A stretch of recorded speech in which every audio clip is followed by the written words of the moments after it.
Hi viewers, welcome to my channel. எங்கள் சேனலை first time visit பண்ணுறீங்கன்னா ப்ளீஸ் சப்ஸ்கிரைப் பண்ணுங்கள் அண்ட் பக்கத்தில் இருக்க பெல் ஐக்கனை மறக்காமல் கிளிக் பண்ணுங்கள்.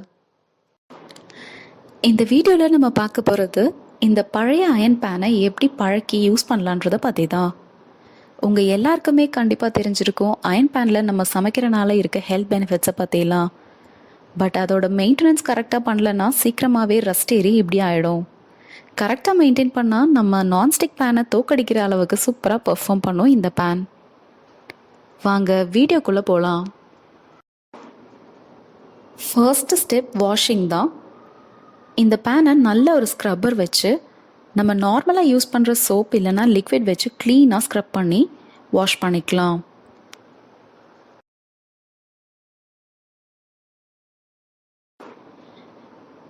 இனி செகண்ட் ஸ்டெப், வாஷ் பண்ண பேனை நல்லா ட்ரை ஆக விடணும்.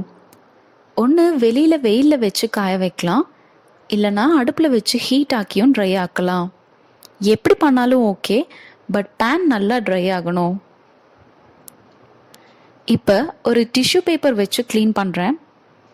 பாருங்கள் அதோட கலர் எப்படி வருதுன்னு.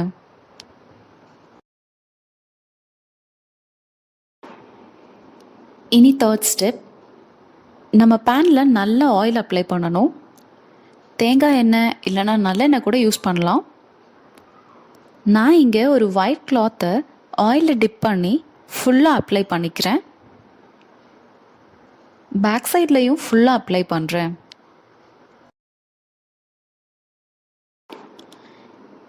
இனி இந்த பேனை ஆயிலோட அப்படியே வச்சுருங்க. சேம் ஸ்டெப்ஸ் ஒரு 2 or 3 டைம்ஸ் ரிப்பீட் பண்ணால் நம்ம பேன் யூஸ் பண்ணுற கண்டிஷனுக்கு வந்துடும். இது செகண்ட் டே, எகெயின் சேம் ஸ்டெப்ஸை பண்ணுறேன். பாருங்கள் டிஷ்யூ பேப்பரில் கொஞ்சம் கலர் கம்மியாக தான் வந்திருக்கு. இது தேர்ட் டைம், எகெயின் அதே ஸ்டெப்ஸை நான் ரிப்பீட் பண்ணுறேன். இப்போ பாருங்கள் டிஷ்யூ பேப்பரில் சுத்தமாகவே கலர் எதுவும் ஆகலை, நல்லா க்ளீனாக இருக்குது. இனி இதுதான் ஃபைனல் ஸ்டெப். நல்ல ஆயில் அப்ளை பண்ணியிருக்க பேனை ஸ்டவ்வை ஆன் பண்ணி வைக்கிறேன். கொஞ்சமாக ஆயில் ஆட் பண்ணி பொடியாக கட் பண்ண ஒரு ஆனியன் ஆட் பண்ணிக்கிறேன். நல்லா சாட் பண்ணுறேன், எல்லா இடத்துலையுமே அந்த ஆனியன் படுற மாதிரி. இப்படி பண்ணுறப்ப ஆனியனில் இருக்க சல்ஃபர் ரிலீஸ் ஆகும். அது அயன் பேனுக்கு ரொம்பவே நல்லது. இப்போ நல்லா வணங்கிருச்சு. இந்த ஆனியனை யூஸ் பண்ண வேண்டாம், பேனில் லாஸ்ட்டாக இருந்த ரஸ்ட்டும் போயிடுச்சு.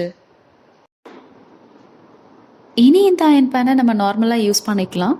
கண்டினியூஸாக யூஸ் பண்ணி கரெக்டாக மெயின்டைன் பண்ணால் நான்ஸ்டிக் பேனை விட ரொம்பவே நல்லா பெர்ஃபார்ம் பண்ணும்.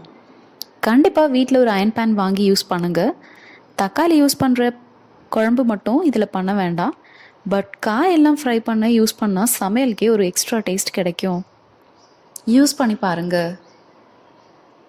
Thank you so much for watching this video. For more videos, please subscribe to my channel.